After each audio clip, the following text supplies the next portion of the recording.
Saat pasangan tua itu bersiap untuk makan nasi, tiba-tiba saya mendengar suara gemuruh seperti langit dan bumi. Lalu rumah itu mulai bergetar hebat. Keduanya melarikan diri dan diselidiki. Melihat atapnya telah menghilang. Ada juga serangkaian jejak kaki raksasa di tanah. Pihak berwenang kemudian menutup tempat kejadian. Ahli paleontologi Nora dikirim ke sini. Tentara menemukan jejak kaki yang hilang di pegunungan 20 mil jauhnya. Mereka menggeledah seluruh area dan tidak menemukan apapun. Kata pasangan lansia yang mengalami langsung kecelakaan tersebut. Rasanya seperti gunung bergerak. Dengan lolongan sedih. Ketika Nora mendekati jejak kaki, mencium bau yang sangat aneh. Jejak kaki raksasa sedalam lebih dari 1 meter. Tapi dia tidak menemukan jejak biologis. Selama pertemuan darurat teknisi proyeksi, video ledakan terowongan di ponsel orang. Di layar samar-samar bisa melihat monster humanoid setinggi 40-50 meter. Beberapa orang pergi ke gunung tempat jejak kaki menghilang untuk menyelidiki. Pencitraan termal juga tidak menunjukkan tanda-tanda kehidupan. Nora menilai itu sangat bagus dalam kamuflase. Dia berpikir untuk meminta bantuan ayahnya.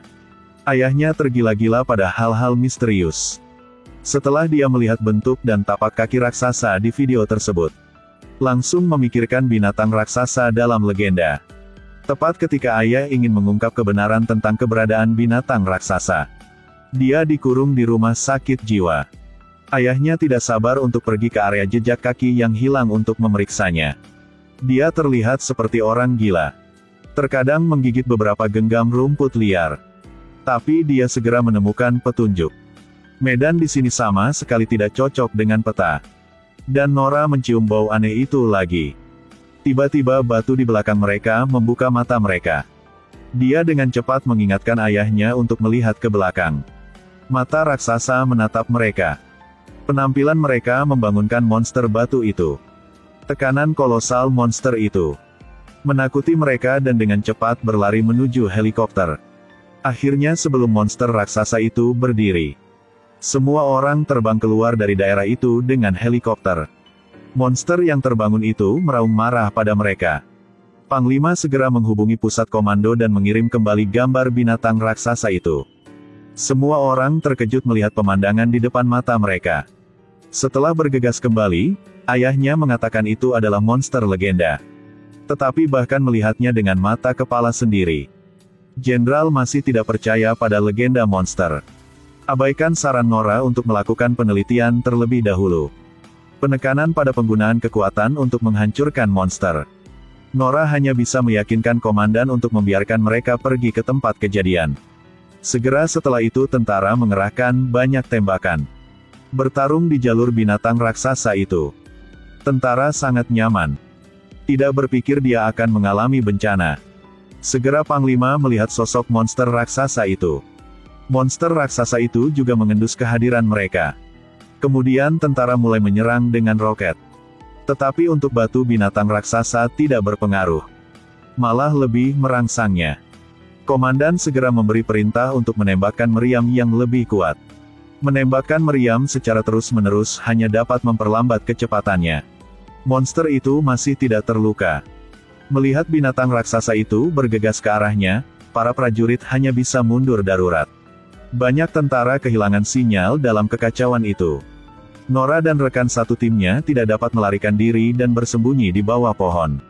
Tapi binatang raksasa itu mencium darah prajurit yang terluka itu. Untungnya, pada saat dia ditangkap, banyak orang yang berhasil melarikan diri. Tetapi prajurit yang terluka itu ditangkap oleh binatang raksasa itu dan dilempar ke mulutnya. Sementara Nora dan yang lainnya terus melarikan diri. Ayahnya berhenti untuk menenangkan binatang itu. Setelah melihat sikap ramah ayahnya, monster itu meraung pelan dan berhenti menyerang. Ternyata ia juga memiliki IQ yang tinggi.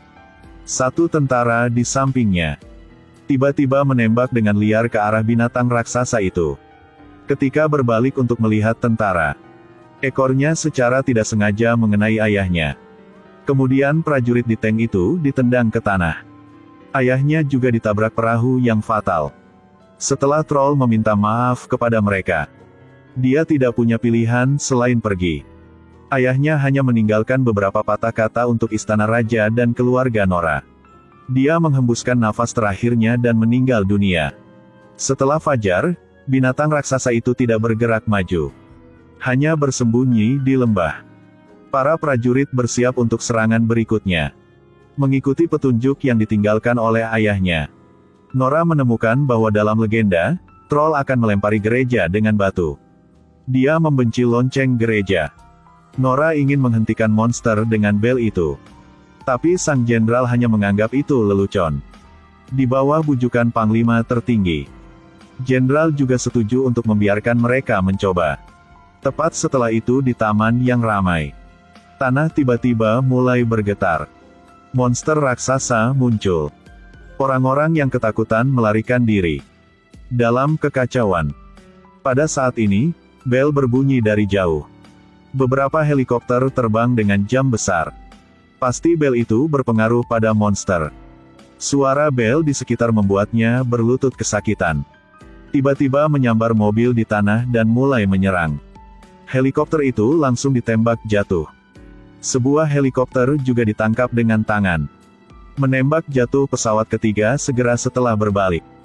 Ke arah helikopter mungkin jatuh. Bisa kena anak itu. Tepat ketika pesawat hendak menabrak bocah itu, binatang raksasa itu menangkap pesawat. Dia benar-benar menyelamatkan bocah itu. Dari 4 helikopter hanya Nora yang selamat. Kemunculan monster itu membuat seluruh dunia panik. Negara telah melaporkan ancaman biologis tak dikenal ini. Sulit bagi pemerintah untuk menolak tekanan opini publik. Nora juga ingin meyakinkan Perdana Menteri untuk memberinya lebih banyak waktu. Penelitian identitas dan tujuan troll. Mencegahnya lebih baik. Tetapi Perdana Menteri tidak setuju untuk membiarkan ancaman itu berlanjut.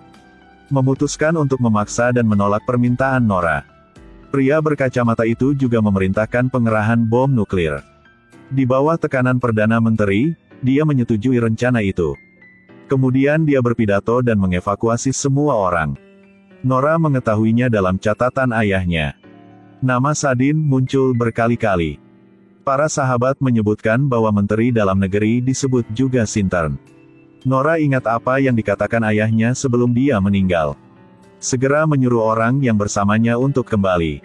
Setelah sampai di istana, mereka dihentikan oleh para penjaga. Saat ini Sintern datang dan dia juga mengenali Nora dalam sekejap. Ternyata dia adalah kenalan lama ayah Nora. Dialah yang menghentikan ayahnya untuk mengungkapkan kebenaran. Sintern membawa mereka ke ruang bawah tanah istana. Mengatakan bahwa diyakini membangun istana di tanah air raja lain akan membawa keberuntungan. Di bawah istana ini adalah bekas kediaman Raja Troll. Setelah gereja pergi dari sini, itu telah disucikan karena tidak sesuai dengan iman. Tapi mereka meninggalkan keturunan Raja Troll. Menyegelnya jauh di dalam gunung. Sekarang binatang raksasa itu hanya ingin pulang. Saat itulah Nora menyadari bahwa ayahnya benar. Di bawah sinar ultraviolet, tulang binatang raksasa itu benar-benar berubah. Ayahnya berkata bahwa monster itu tidak bisa berjalan di bawah sinar matahari. Meskipun mereka melihatnya di siang hari, tidak cerah. Nora tiba-tiba muncul dengan rencana yang berani. Dia segera menghubungi panglima tertinggi untuk meminta bantuan. Dan setujui lokasi dengan komandan. Dan monster itu juga telah mencapai pinggiran ibu kota. Bahkan api biasa tidak bisa menghentikannya untuk maju. Di bawah bujukan pria berkacamata, Perdana Menteri akhirnya menyetujui serangan nuklir. Kemudian mereka mulai memeriksa kode peluncuran. Wanita berambut pirang itu langsung mengingatkan Nora akan hal itu. Perintah ingin menyerang seluruh ibu kota. Nora mencoba mengulur waktu untuk meretas sistem internal. Tiba-tiba sirene anti pesawat berbunyi dan hitungan mundur peluncuran nuklir dimulai. Nora sedang mengemudikan truk dan menunggu monster itu muncul. Satu ketika rencana wanita pirang itu gagal. Mereka akan musnah dengan modal ini. Namun pada saat bom nuklir diluncurkan, sistem senjata tidak berfungsi dan berhasil dihentikan oleh wanita pirang itu. Nora dan mereka berdua menghela napas lega. Binatang raksasa akhirnya datang di depan mereka. Keduanya melaju ke kaki monster itu dan menarik tangga keluar. Tengkorak di mobil itu langsung menarik perhatian monster itu. Itu berbalik dan mengejar mereka. Nora memberitahu komandan, bersiaplah untuk bertindak dalam 10 menit. Namun di tengah perjalanan mereka tanpa sengaja tengkorak tersebut terjatuh. Monster raksasa itu berhenti mengejar setelah melihat mereka. Dengan tangisan, dia tiba-tiba melihat bayangan di jendela. Menganggapnya sebagai pendamping. Ia ingin menyentuhnya tetapi kacanya pecah. Sungguh mengerikan bahwa tengkorak itu terlepas dari tangannya dan hancur. Melihatnya melolong kesakitan. Barulah Nora memahami kesepiannya. Satu-satunya orang yang sejenis di dunia ini adalah dirinya sendiri. Tapi ini juga benar-benar membuat marah binatang raksasa itu. Nora buru-buru membawanya ke titik pertemuan. Pria berkacamata itu mengetahui bahwa itu adalah gadis pirang itu. Setelah menyita komputernya, segera memerintahkan peluncuran rudal nuklir lainnya. Binatang raksasa yang dibawa ke titik pertemuan oleh Nora. Saat mobil itu ditangkap dan terbang, Nora melompat keluar dari mobil. Tepat ketika monster itu akan menghancurkannya. Komandan menggunakan suara klakson mobil polisi untuk menarik perhatian binatang raksasa itu. Nora baru saja keluar dari situ. Komandan segera mengaktifkan lampu neon yang diatur. Aksi binatang raksasa itu benar-benar berhenti. Ketika hendak meluncurkan roket, menemukan bahwa ada warga sipil. Jenderal memerintahkan penghentian segera peluncuran rudal. Pria berkacamata itu sepertinya sudah gila dan ingin segera meluncur. Akibatnya, dia ditinju oleh gadis pirang itu. Binatang raksasa itu dihentikan oleh Nora dan yang lainnya. Tepat setelah itu Nora menyadari ada yang tidak beres. Mereka membunuh monster itu. Nora mengabaikan keberatan sang komandan. Matikan semua lampu neon. Meyakinkan monster itu untuk segera keluar dari sini. Kembali ke tempat aman di pegunungan. Binatang raksasa itu sepertinya mengerti niatnya. Tapi tiba-tiba sinar matahari pagi bersinar. Saat matahari bersinar di atasnya, tubuh monster raksasa itu perlahan membatu. Akhirnya jatuh ke tanah dan berubah menjadi gunung berbatu. Mereka menang. Tapi Nora merasa sedikit tersesat. Keberanian mereka juga diakui oleh Perdana Menteri.